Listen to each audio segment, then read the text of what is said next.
La posibilidad de solidarizarnos es también un hecho al contemplar la nada. Si somos capaces de asumir que las otras personas comparten con nosotros esa situación de emerger y de ir hacia la nada, entonces podemos ser más solidarios e incluso compadecernos de las situaciones de los demás.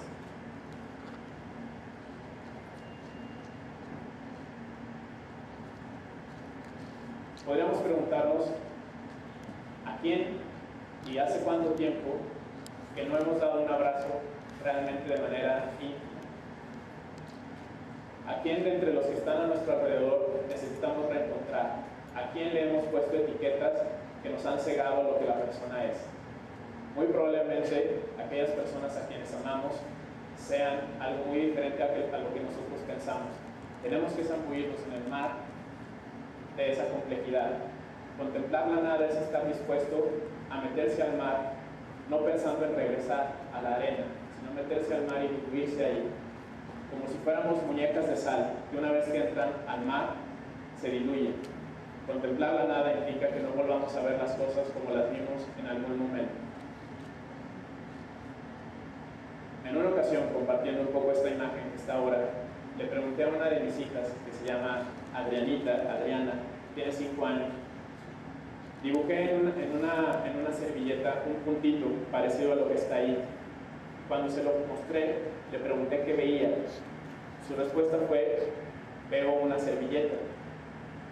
Yo esperaba que me dijera: veo un puntito. Y de pronto me molesté un poco porque supuse que no veía lo que yo veía.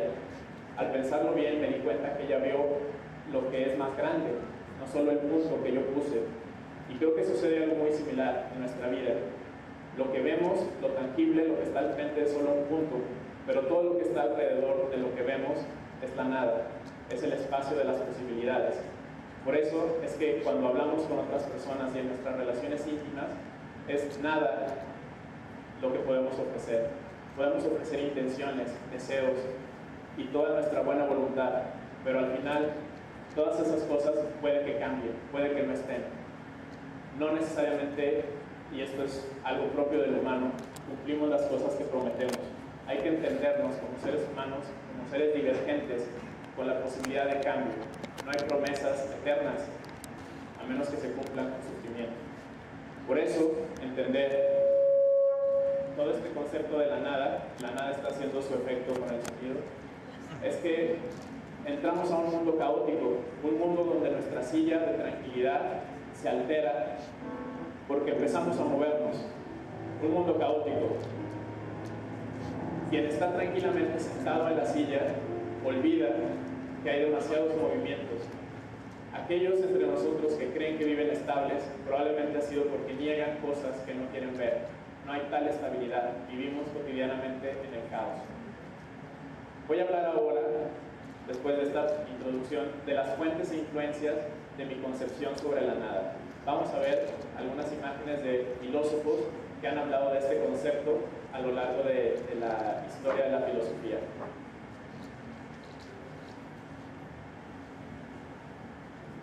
Primero voy a hablar de Heráclito.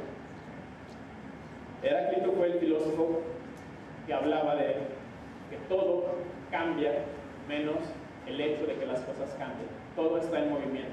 Para él las cosas no son estables. La parte contraria de Heráclito era Parménides, también que fue un filósofo griego.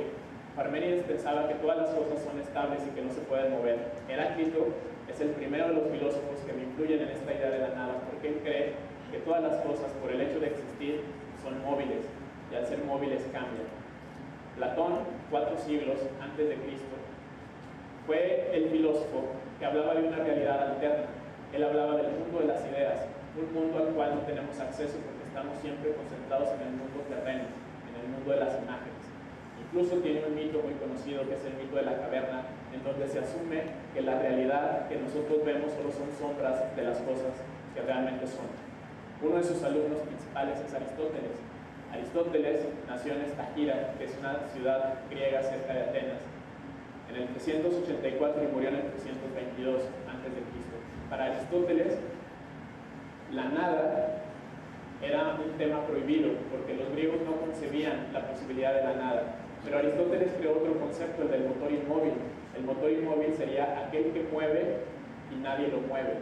En la Edad Media, los escolásticos pensaron que ese motor inmóvil era Dios. Pero las cosas no pueden ser solo voluntad de Dios. Si así fuera, pasaría lo que se muestra aquí. No podemos culpar a Dios de lo que sucede. Imagínense cómo podría él pensar las cosas que pasan hoy. El motor inmóvil no puede tener voluntad. No hay alguien que se responsabilice de nuestros actos. Dejando a Aristóteles y ya entrando a la época después de Cristo, uno de los filósofos también representativos es Plotino. Plotino era el filósofo de la armonía. Él creía que la filosofía y la música eran las maneras que tenemos de encontrar la nada. Cualquier artista sabe que para crear arte necesita vivir momentos y estados de fragilidad y de ansiedad. Meister Eckhart fue un dominico, lo tenemos al frente ahora, y él tuvo el misticismo necesario para romper los esquemas religiosos de su época, en el siglo XII, y poder decir que Dios es impenetrable, incognoscible, tal cual él afirmaba que Dios es la nada, y que nosotros los seres humanos, cuando hablamos de Dios y le ponemos nombres, adjetivos y conceptos antropológicos, lo único que hacemos es equivocarnos. Si tú puedes hablar de Dios, seguramente eso que dijiste no es Dios, porque lo has maquillado con tus concepciones personales. Leibniz no estaba de acuerdo con Eckhart.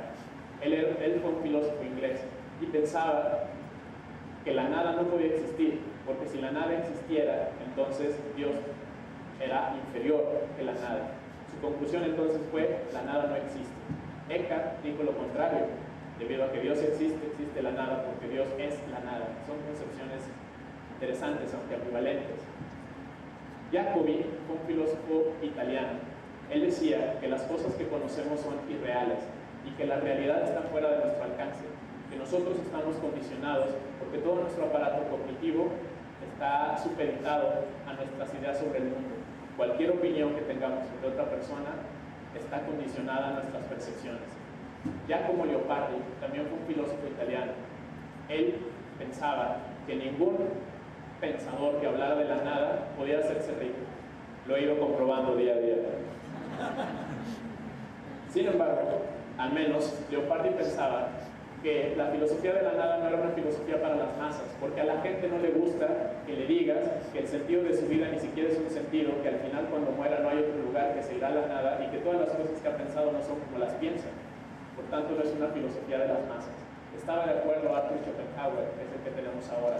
Schopenhauer fue un filósofo alemán y él creía que el mundo de las representaciones, tal como nosotros lo vemos, es un mundo de falsedad.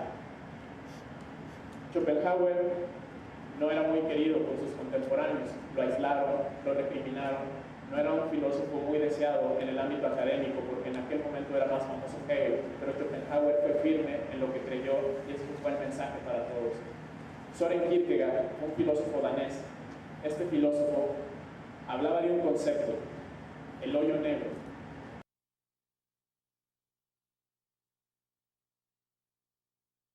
El hoyo negro es la sensación de pérdida que toda persona debe vivir para madurar. Para Kierkegaard, después de ese hoyo negro podría venir la madurez religiosa. Él vivió un romance con una mujer llamada Regine Olsen, música de romance. Pero al final reconoció que su melancolía echaría a perder la relación con Regine. Quizás esa valentía de Kierkegaard la tendríamos que tener varios de nosotros y saber que en ocasiones nuestras relaciones lastiman a otra persona. Nietzsche fue un filósofo alemán, cuyo bigote quisiera imitar algún día, y él pensaba que la realidad más allá de nuestra percepción es realmente nihilista. El nihilismo muchas veces se le ha criticado porque se le ha considerado un asunto pesimista. Sin embargo, en el nihilismo existe la posibilidad de una redención. Philip Mailander, que es el que tenemos ahora, escribió un libro sobre la nada y en él afirmaba que todas las cosas que nosotros no podemos explicar están fuera de nuestro alcance. Él pensaba que la vida finalmente no tenía un sentido por el cual vivir, y un día después de que publicó su libro, a los 35 años, decidió quitarse la vida. Tengo todo el día de mañana para ver qué sucede. Michida Kitaro fue un filósofo japonés de la escuela de Kioto, música oriental.